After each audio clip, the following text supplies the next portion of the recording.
Were reading animal kingdom और आज हमें स्टार्ट करना है क्लास एम्फीबिया के बारे में। तो देखो, हम फाइलम कॉर्डेटा पढ़ रहे थे और फाइलम कॉर्डेटा के अंदर आज हमें पढ़ना है क्लास एम्फीबिया के बारे में। हम लाइन बाय लाइन देखेंगे कि इसमें क्या कैरेक्टरिस्टिक होते हैं, इस क्लास के क्या मेन कैरेक्टरिस्टिक्स होते हैं। सबसे पहले हम जानते हैं एम्फीबिया का मतलब क्या होता है। एम्फीबिया को हम दो चीज़ों में तोड़ सकते हैं, एम्फीबी एंड बायोस। तो एम्फीबी मतलब क्या होता है आपका डुअल, एंड बायोस मतलब होता है life.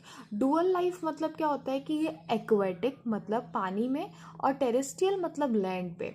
Amphibians can live in aquatic as well as terrestrial habitat, मतलब ये पानी में भी रह सकते हैं और पानी के बाहर लैंड पे भी रह सकते हैं। उसके बाद most of them have a 2 pair of limbs. 2 pair of limbs होते हैं, बहुत कॉमन सी बात है ये। एम्फीबियंस में 2 पेयर ऑफ लिम्स होते हैं, 2 हाथ और 2 पैर। उसके बाद body is divisible into head and trunk. Body is divided into head region and a trunk reason.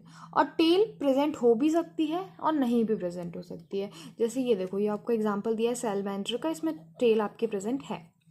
Body किस किस में डिवाइडेड है, हेड और ट्रंक में, और टेल प्रेजेंट हो भी सकती है और नहीं भी प्रेजेंट हो सकती है।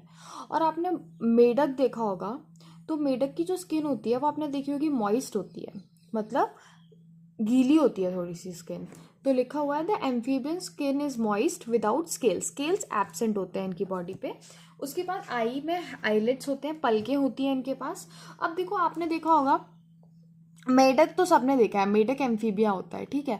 तो मेढक जो होता है उसमें आपने कान नहीं देखे होंगे, तो इनमें कान नहीं होते हैं। टिम्फेनम रिप्रेजेंट करता है कान को। आपने हमारे ईयर्स में सुना होगा टिम्फेनिक मेम्ब्रेन, तो टिम्फेनिक मेम्ब्रेन इनमें टिम्फेनम होता है जो ईयर को रिप्रेजेंट करता है, सुनने के काम करता है, पर इनमें ईयर एब्सेंट होता है। उसके बाद देखो, जैसे ये आपका हो गया एलिमेंट्री कैनाल, ये आपका होगा यूरिनरी ट्रैक्ट, ये आपके हो गया रिप्रोडक्टिव ट्रैक्ट, ठीक है। या एलिमेंट्री कैनाल, ये आपका यूरिनरी ट्रैक्ट और ये आपका रिप्रोडक्टिव ट्रैक्ट। ये तीनों एक ओपनिंग में जाके खुलते हैं जिसको हम बोलते हैं क्लोएका, ठीक है। ये आपको याद रखना है कि ये तीनों ट्रैक्ट किस ओपनिंग में, एक कॉमन चैम्बर में जाके खुलते हैं, उसको हम बोलते हैं क्लोएका। उसके बाद बताया गया है ये क्लोएका बाहर की तरफ खुल जाता है, cloaca opens to the exterior.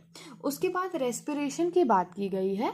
Respiration किस किस के थ्रू होता है, गिल्स, फिशेस, मतलब आपको फिशेस में मैंने बताया था गिल्स के बारे में, ठीक है। और लंग्स के थ्रू भी होता है और स्किन के थ्रू भी होता है, ठीक है। मॉइस्ट स्किन के थ्रू आप रेस्पिरेशन इनका हो सकता है। उसके बाद मैंने आपको बताया हार्ट के बारे में। हार्ट क्या है इनका, 3 चैम्बर्ड है, जिसमें 2 ऑरिकल्स प्रेजेंट होते हैं और एक वेंट्रिकल प्रेजेंट होता है।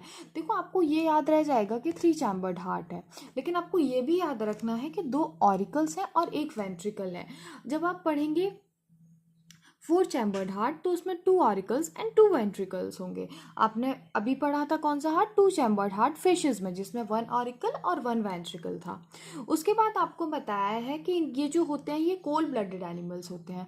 कोल्ड ब्लडेड एनिमल्स क्या होते हैं, इनको पोइक्लियोथ्रम्स भी बोलते हैं, सॉरी फॉर द प्रोनाउंसिएशन, ठीक है। उसके बाद इनको बोलते हैं cold blooded animals. Cold blooded animals मतलब क्या होता है, कोल्ड ब्लडेड मतलब ये अपनी बॉडी का टेम्परेचर मेंटेन नहीं कर सकते हैं। जैसे we are humans and we can maintain our constant body temperature of 37 degree, but ये जो होते हैं एम्फीबियंस जो होते हैं वो अपना कांस्टेंट बॉडी टेम्परेचर नहीं मेंटेन कर सकते हैं।